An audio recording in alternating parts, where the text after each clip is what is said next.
Big boss Malayalam season 7 വേണ്ടി കാത്തിരിക്കുന്നവരാവും ഈ video കാണുന്ന ഭൂരിഭാഗം പേരും. എന്നാൽ ഇന്ന് നമ്മൾ ചെയ്യാനായിട്ട് പോകുന്നത് ഒരു ബിഗ് ബോസ് മലയാളം റീവൈൻഡ് ആണ്. ജസ്റ്റ് ഒരു തിരിഞ്ഞുനോട്ടമൊക്കെ നടത്തി 6 സീസണുകളിൽ വെച്ച് എനിക്ക് ഏറ്റവും ഇഷ്ടപ്പെട്ട സീസൺ ഏതാണ് എന്ന് കറക്റ്റ് ഓർഡറിൽ റാങ്ക് ചെയ്ത് പറയാനായിട്ട് പോവാണ്.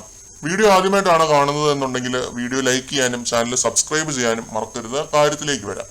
ഒരു ബിഗ് ബോസ് സീസൺ അവസാനിച്ചു കഴിഞ്ഞ് തിരിഞ്ഞു നോക്കുമ്പോൾ ഇത് കൊള്ളാമായിരുന്നല്ലോ എന്ന് തോന്നുന്നിടത്താണ് ആ ഒരു സീസണിന്റെ വിജയം എന്ന് പറയുന്നത്. അതിപ്പോ ഏതൊരു ഷോ ആണെങ്കിലും സിനിമയാണെങ്കിലും അങ്ങനെ തന്നെയാണ്.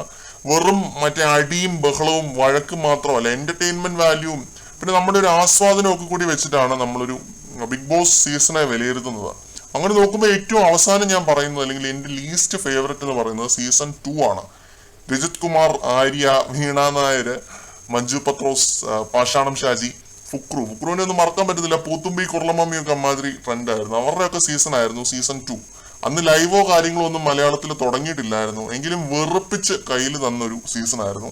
നിങ്ങളൊന്ന് ഓർത്തോണം, 1 മണിക്കൂർ എപ്പിസോഡ് വെച്ചിട്ട് മാത്രം അത്രയും അസഹനീയമായിരുന്നു ആ ഒരു സീസൺ. അപ്പൊ ലൈവും കൂടി ഉണ്ടായിരുന്നെങ്കിലുള്ള ഒരു അവസ്ഥ ഭീകരമായനെ. അതിന്റെ അവസാനമൊക്കെ ആയപ്പോഴത്തേക്കും നിങ്ങൾ ഓർക്കുന്നുണ്ടാവും, കണ്ടസ്റ്റൻസിന് കണ്ണിലസുഖം, കോവിഡ് പ്രശ്നങ്ങൾ, അങ്ങനെ ആകെ മൊത്തം ഒരു നെഗറ്റീവ് വൈബ് തന്ന് അവസാനിച്ച സീസണാണ് സീസൺ 2. ഈ 6 സീസണുകളിലും ഒരു വിന്നർ ഇല്ലാത്ത ഗതികെട്ട് നിർത്തിപ്പോയ ഒരു സീസൺ ആയിരുന്നു സീസൺ 2. ലിറ്ററലി കണ്ടസ്റ്റൻസിനെ എല്ലാവരെയും രാത്രിക്ക് രാത്രി ഒഴിപ്പിക്കുക എന്നൊക്കെ പറയുന്ന പോലെ, നാട് കടത്തുക എന്നൊക്കെ പറഞ്ഞ പോലത്തെ ഒരു സംഭവമായിരുന്നു. അതിന്റെ വീഡിയോ ഒക്കെ ഇപ്പോഴും യൂട്യൂബിൽ കിടപ്പുണ്ട്, വീട് ഒഴിപ്പിക്കുന്നതിന്റെയൊക്കെ. അതായിരുന്നു സീസൺ 2. സീസൺ 5 ആണ് അടുത്തത്. തിരിഞ്ഞു നോക്കുമ്പോൾ പ്രത്യേകിച്ച് ഒന്നുമില്ലാത്ത വെറും ഫ്ലാറ്റ് ആയിട്ടുള്ള അലർന്ന മട്ടില് പോയൊരു സീസണാണ് സീസൺ 5. ആകെ ഒരു അഖിൽമാരാരുണ്ടായിരുന്നു, പിന്നെ ശോഭ വിശ്വനാഥ്. ഇവരല്ലാതെ മറ്റാരും തന്നെ ഒന്നും കളിക്കാതിരുന്ന ഒരു സീസൺ ആയിരുന്നു സീസൺ 5. സേഫ് ഗെയിമേഴ്സ് ആയിരുന്നു കൂടുതലും.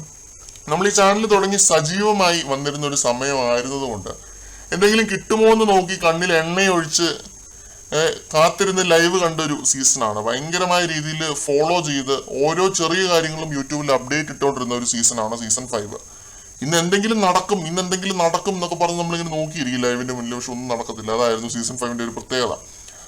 സീസണിന്റെ അവസാന ഭാഗത്താണെന്ന് തോന്നുന്നു നമ്മുടെ പൂക്കട്ടക്കാവടി അനിയൻ മിഥുൻ ഒരു ബോംബ് കഥ ഇറക്കുന്നതും അതൊരു വൻ വിവാദമാവുന്നതും നിങ്ങൾ ഓർക്കുന്നുണ്ടാവും. ആർമി പരാമർശങ്ങള്, വൂഷു ടൂർണമെന്റ്, തലകറക്കം, അങ്ങനെ ആകെ മൊത്തം പുകിലായിരുന്നു ആ ഒരു സംഭവം. ആകെ അത് മാത്രമാണ് ആ ഒരു സീസണിൽ നിന്ന് രസമുള്ള ഒരു സംഭവമായിട്ട് എനിക്ക് ഫീൽ ചെയ്തത്.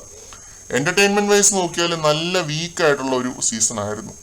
കോണ്ടന്റ് തീർന്നു പോയതുകൊണ്ട് ഫാമിലീസിനെ നേരത്തെ ഹൗസിലേക്ക് കയറ്റി വിട്ടൊരു സീസണാണ്. അങ്ങനെ അവസാനിച്ചൊരു സീസണാണ് സീസൺ 5.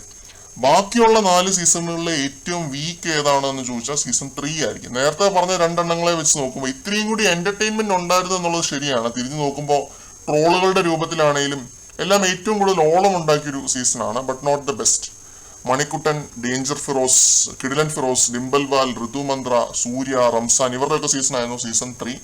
ലൈവ് ഇല്ലാത്ത ഒരുപക്ഷെ ഏറ്റവും ഗുണം ചെയ്തൊരു സീസൺ ഇതായിരിക്കും. കാരണം എല്ലാ ദിവസവും ഒരു ആകാംക്ഷ നിലനിർത്തി പിറ്റേ ദിവസം കാണാൻ തോന്നിപ്പിക്കുന്നുണ്ടായിരുന്നു.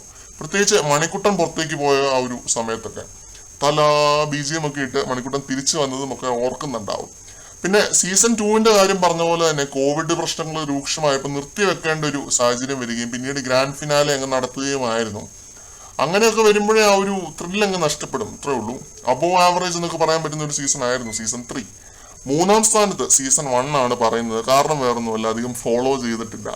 ക്ലിപ്സും വീഡിയോസും ഒക്കെ കാണുമായിരുന്നു. എപ്പിസോഡുകളും ചിലതൊക്കെ അവസാന ഭാഗം ആയപ്പോഴത്തേക്കുമാണ് കാണാൻ തുടങ്ങിയത്. പേർളിമാണി, ഷിയാസ്, ശ്രീനിഷ് ഇവരുടെ ഈ ഒരു ട്രയോ ആയിരുന്നു ആ ഒരു സീസണിൽ എനിക്ക് ഏറ്റവും ഇഷ്ടപ്പെട്ടത്. അതിൽ ഒരുപടി കൂടുതൽ ഷിയാസിനെയും പിന്നെ അതുപോലെ ശ്രീനിഷിനെയും ഒക്കെ ഇഷ്ടമായിരുന്നു. പക്ഷെ സാബുമും വിജയിച്ചതിൽ നിരാശയൊന്നും ഫീൽ ചെയ്തില്ല, കാരണം അത് അങ്ങനത്തെ ഒരു സീസൺ ആയിരുന്നു. ഈ ഹെൽത്തി കോമ്പറ്റീഷൻ എന്നൊക്കെ പറയത്തില്ല, അതായിരുന്നു പരിപാടി. എത്ര സീസൺസ് വന്നാലും സീസൺ 1ന്റെ അത്രയും വരില്ല എന്നൊക്കെ പറയുന്ന ഒരുപാട് ബിഗ് ബോസ് ആരാധകര് ഇപ്പോഴും മലയാളത്തിലുണ്ട്. കാരണം അതാണ് ആ ഒരു സീസൺ ഉണ്ടാക്കിയ ഒരു ഓളം എന്ന് പറയുന്നത്. സീസൺ 4 2-ാം സ്ഥാനമാണ് കൊടുക്കുന്നത്. കാരണം വിന്നർ ആവാൻ എന്തുകൊണ്ടും യോഗ്യനായ ഒരാളെ പുറത്താക്കിയ ഒരു സീസണാണ്.